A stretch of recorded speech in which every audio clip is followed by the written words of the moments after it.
Time 9 अगस्त 2024 की सुबह का था जब आरजे केयर मेडिकल सेंटर में सुबह का टाइम हो चुका था और रात की शिफ्ट वाले सारे ही डॉक्टर सेमिनार हॉल में जा रहे थे क्योंकि पूरी रात से वो लोग ड्यूटी दे रहे थे। तो इसी टाइम जब एक डॉक्टर सेमिनार हॉल में पहुंचता है तो वहां पर जाकर उसने देखा कि उसके एक जो साथी डॉक्टर हैं जो कि पिछली काफी देर से उन्होंने अभी तक उन्हें नहीं देखा था वो यहाँ पर लेटी हुई हैं। और जब उन्होंने जाकर उसके पास उसे नजदीक से देखा तो उसने देखा कि इसके तो पूरे ही शरीर पर काफी सारे घाव मौजूद हैं। इनके शरीर में हलचल बिल्कुल भी नहीं हो रही है। इसकी आंखों से देखा जाए, मुंह से देखा जाए या फिर शरीर के काफी सारे हिस्से ऐसे मौजूद हैं जिनसे कि लगातार खून बह रहा है। तो इस चीज को देखकर उसका वो साथी डॉक्टर बहुत ज्यादा घबरा जाता है कि इसके साथ ये सब क्या हो गया। और उसने वहां आसपास में और जो डॉक्टर मौजूद थे उन्हें ये सब बताना शुरू किया। इस टाइम ये लोग हॉस्पिटल में ही मौजूद थे जिसके चलते उसे तुरंत आईसीयू में शिफ्ट किया जाता है। उसका तुरंत इलाज शुरू किया जाता है, लेकिन इसी इलाज के बीच इस लड़की ने अपनी जान गंवा दी। इलाज के दौरान डॉक्टर्स को पता चलता है कि जो सबसे मेन दिक्कत इसे है वो इसकी गर्दन में है, क्योंकि इसकी गर्दन की हड्डी को बड़े ही बेरहमी से किसी के द्वारा तोड़ दिया गया है। और वहीं जब इस लड़की को ऐसी हालत में पाया गया था तो दूसरी तरफ इसके घर वालों के पास भी कॉल कर दिया गया था कि आपकी बेटी की हालत काफी ज्यादा क्रिटिकल है, आप जल्द से जल्द हॉस्पिटल पहुंच जाइए। लेकिन यहाँ पर आने के बाद लड़की के पिता को पता चलता है कि उसकी बेटी ने तो अपनी जान गंवा दी है। उसके पिता सिर्फ और सिर्फ वहां पर मौजूद डॉक्टर से एक यही बात पूछना चाहते थे कि आखिरकार उनकी बेटी के साथ हुआ क्या है। अभी तक किसी को कुछ भी समझ नहीं आ रहा था। जब पुलिस वाले यहाँ पर आए थे और इस लड़की की ऐसी हालत के बारे में उन्होंने सुना था तो उस लड़की के घर वालों के पास कॉल करके पुलिस वालों ने सिर्फ इतना ही बताया था कि आपकी बेटी की हालत बहुत ज्यादा खराब है, तो आप जल्द से जल्द हॉस्पिटल पहुंच जाइए। और यहाँ पर आने के बाद उसके घर वालों को पता चलता है कि इस लड़की ने तो बड़ी ही बेरहमी से अपनी जान गंवा दी है। और उनका ये कहना था कि इस लड़की ने आत्महत्या की है, लेकिन जिस हालातों में वो लड़की मिली थी उसे देखकर ऐसा बिल्कुल भी नहीं लगता था कि इस लड़की ने आत्महत्या की होगी। चश्मे को कूटा गया जिसके वजह से आंखों से खून निकल गया, गला दबाकर मारा गया, शरीर में कोई कपड़ा नहीं था, पैर दोनों राइट एंगल में मिला गया, एक पांव बेड के इस तरफ, एक पांव बेड के इस तरफ मिला गया। जब तक पेल्विक गर्डल नहीं टूटता है इस तरह दो पांव को नहीं चीरा जा सकता है। पुलिस वालों को उस लड़की के पिता सारी ही चीजें डिटेल से बताने लगते हैं कि जनाब ऐसा कैसे हो सकता है, क्योंकि कल रात को ही इस लड़की की बातें अपनी माँ के साथ हुई थी। उस टाइम ये काफी ज्यादा खुश थी और आखिरी टाइम में जब इसकी माँ ने इसके पास फोन किया था तो ये बात लड़की की माँ ने लड़की से पूछी थी कि क्या उसने खाना खा लिया है। लेकिन वो उस टाइम काफी ज्यादा खुश थी, सारी ही चीजें वो हमारे साथ शेयर किया करती थी। कोई भी ऐसी दिक्कत नहीं थी कि इसने हम लोगों से छिपाई हो, इसे कोई परेशानी हो, जबकि ये अपनी जिंदगी को लेकर, अपने भविष्य को लेकर काफी ज्यादा खुश थी। कल रात को भी इसकी माँ ने जब इसके पास कॉल किया तो ये बात पूछने के लिए किया था कि क्या इसने खाना खा लिया है, लेकिन हमारी बेटी ने ये बात हमसे कही कि अभी उसका ड्यूटी का टाइम है, जाकर वो मरीजों को संभालेगी, उसके बाद वो वापस आकर खाना वगैरह खाएगी। इस टाइम ये लड़की ग्रेजुएट हो चुकी थी और अपनी पोस्ट ग्रेजुएट को पूरा करने के लिए RG Kar medical college centre में अपनी पढ़ाई पूरी कर रही थी। यहाँ पर वो अपनी पढ़ाई भी कर रही थी और इसके साथ साथ अपने डॉक्टरेट की ट्रेनिंग भी वो यहाँ पर ले रही थी। तो इन सारी ही चीजों के बारे में उस लड़की के माता पिता डॉक्टर्स को बता देते हैं, क्योंकि बिल्कुल निर्भया की तरह ही इस लड़की को भी मारा गया था। अब सारे ही डॉक्टर इस बारे में सोच रहे थे कि जिस तरीके से हम लोग एक ही जगह पर रहते हैं, एक दूसरे के साथ हम लोग काफी अच्छे से टाइम बिताते हैं, एक दूसरे के साथ हमारी किसी के साथ दुश्मनी नहीं है, तो आखिरकार निर्भया के साथ ऐसा किसने किया होगा। ये सारे ही सवाल आपस में सारे ही डॉक्टर एक दूसरे से कर रहे थे, लेकिन जवाब किसी के पास भी नहीं था। और दूसरी तरफ इस टाइम तक पुलिस वाले वहां पर मौजूद जितने भी डॉक्टर थे, उस रात को वहां पर ड्यूटी लगी हुई थी जिन जिन की भी, उनसे वो लोग पूछताछ करने लगते हैं। और पूछताछ में पुलिस वालों को पता चलता है कि ये लोग रात को करीबन 11 बजे के आसपास अपने यहाँ पर राउंड लगाने के लिए निकले थे। जितने भी मरीज उन लोगों के अंडर में आ आते थे उन सभी का चेकअप करने के लिए वो वहां पर गए हुए थे।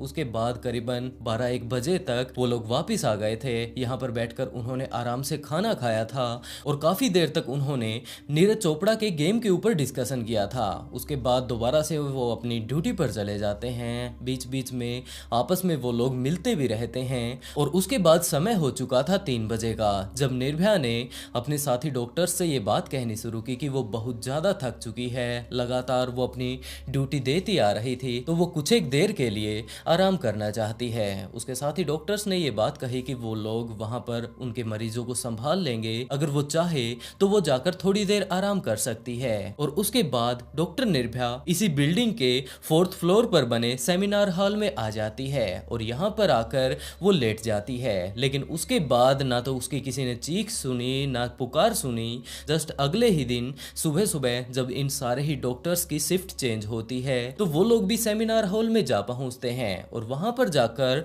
डॉक्टर निर्भया की उन्होंने ऐसी हालत को देखा। और उसके बाद अब पुलिस वाले यहाँ पर आ ही चुके हैं, इसके अलावा कोई भी कुछ नहीं जानता था। और ये सारी ही बातें सुन लेने के बाद पुलिस वाले क्राइम सीन पर जा पहुंचते हैं। वहां पर जाकर वो लोग जो कुछ भी अपनी छानबीन कर सकते थे उन सारी ही चीजों को पूरे तरीके से छान मारते हैं। और वहां पर पुलिस वालों को एक ब्लूटूथ हेडफोन मिलता है, पुलिस वाले उसे भी अपने पास रख लेते हैं। और इसके अलावा पुलिस वालों ने वहां पर लगे हुए सारे ही सीसीटीवी कैमरों को भी चेक करना शुरू किया कि हो सकता है जो कातिल यहाँ पर घुसा था इस रूम में उससे हम लोगों को अंदाजा हो पाए कि डॉक्टर निर्भया के साथ ये सब किसने किया होगा। लेकिन उस कैमरे में 6 से 7 लोग ऐसे मौजूद थे जो कि उस कमरे के अंदर गए थे, उसके बाद बाहर आए थे। तो पुलिस वालों को उन्हीं 6 से 7 लोगों के ऊपर शक था और उन सभी से जब पूछताछ की जाती है तो सभी ने मना कर दिया कि जनाब उसके साथ तो हमारी काफी अच्छे से बनती थी, मैंने तो ऐसा नहीं किया। दूसरे ने भी मना कर दिया और सारे ही लोग इसी तरीके से मना करते जाते हैं। लेकिन उसके बाद पुलिस वालों को ध्यान आता है कि वहां से हमें एक हेडफोन भी मिला था, तो जरूर वो हेडफोन हमारी किसी न किसी तरीके से मदद कर सकता है। तो पुलिस वाले उन सारे ही लोगों का मोबाइल ले लेते हैं जिनके के ऊपर इस टाइम पुलिस वालों को शक था। और उस ब्लूटूथ के साथ जब मोबाइल को कनेक्ट किया जाता है तो वो संजय रॉय नाम के एक व्यक्ति के साथ कनेक्ट हो जाता है। और उसके बाद पुलिस वाले संजय रॉय को पकड़ लेते हैं और उसके साथ थोड़ी मशक्कत करके थोड़ा उससे जब अच्छे से पूछताछ करनी शुरू करते हैं तो उसने सारी की सारी चीजें डिटेल से बतानी शुरू कर दी। उसने इस बात के लिए भी हाँ भर लिया कि हाँ जनाब, इस कत्ल के पीछे मैं ही हूँ, मैंने ही उस लड़की को बड़े ही बेरहमी से मारा था। तब तक पोस्टमार्टम की रिपोर्ट भी आ चुकी थी और उसमें ये बात क्लियर हो चुकी थी कि इस लड़की को पहले तो सेक्सुअली अब्यूज किया गया है और उसके बाद बड़े ही बेरहमी से इसे मार दिया गया है। इस बात को सुनकर डॉक्टर निर्भया के माता पिता अंदर तक टूट जाते हैं कि उनकी बेटी के साथ ये सब क्या हो गया। वो तो सिर्फ और सिर्फ अपने काम से काम रखा करती थी, किसी के साथ उसकी दुश्मनी भी नहीं थी, तो आखिरकार इस दरिंदे ने उसके साथ ऐसा क्यों किया होगा। और इसके अलावा जब पुलिस वालों ने संजय से उसका मोबाइल ले लिया, उसे चेक करना जब पुलिस वालों ने शुरू किया तो उन्होंने पाया कि इसमें काफी हद तक अडल्ट कंटेंट भरा हुआ है। इसके अलावा पुलिस वाले इसकी बैकग्राउंड हिस्ट्री को भी जानने की कोशिश करते हैं और उसमें पता चलता है कि इसने आज तक करीबन 4 शादियां की है। अपनी एक पत्नी को तो इसने बड़े ही बेरहमी से मार डाला और बाकी पत्नियों के साथ इस टाइम ये अलग हो चुका है। और उसका भी मेन कारण ये था कि इसकी सारी ही पत्नियां खुद ही इसे छोड़कर जा चुकी थी। दरअसल ये उन्हें बड़े ही बुरे तरीके से अब्यूज किया करता था और जब वो इसके खिलाफ आवाज उठाया करती थी तो संजय ये बात बोल दिया करता था कि मेरी जान पहचान पुलिस वालों में काफी हद तक काफी बड़े बड़े ऑफिसर्स से है और मैं तुम्हारे ऊपर ही ये सारा इल्जाम डाल दूंगा, मैं खुद पुलिस में हूँ। इस बारे में